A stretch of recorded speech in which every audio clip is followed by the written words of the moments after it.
Are you tired of spending hours and hours on your Canva but still not getting the wow factor? Today I'm gonna show you two useful hacks that you can use for your social media design, for your brand, and also for your design in your website. Hi everyone, welcome back to Brand Locally. If you're new here, I want you to like and comment and subscribe because starting today I'm gonna show you more Canva hacks and we're gonna focus to being more productive and making life easier for you. Whether you're a beginner or a seasoned designer, these hacks will be useful for your everyday designs. Let's dive in.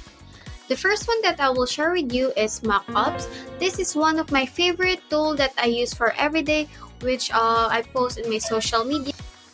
Let's go to apps and search in here Mockups, and as you can see here, there's a lot of mockups that you can choose from. It depends on what your social media platform is, but I like this one. Okay.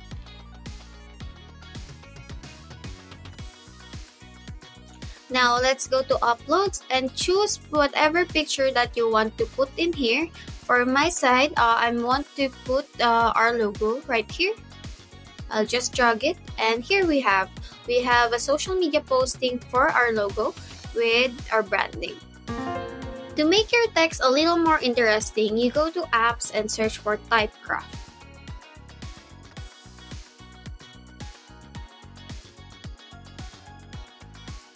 You can edit your text, choose a font, and even a style and colors.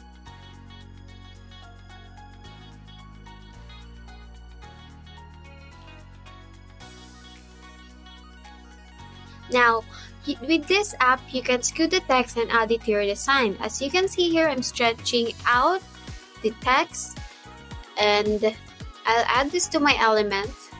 And here we have, if I'm not satisfied with this one, I can just adjust and edit the shape and update the element.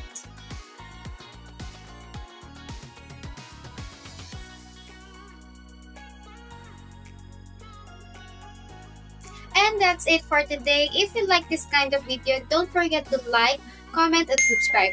I hope I see you in the next video where we discover the 5 useful and other hacks from Canva. Thank you. Bye-bye.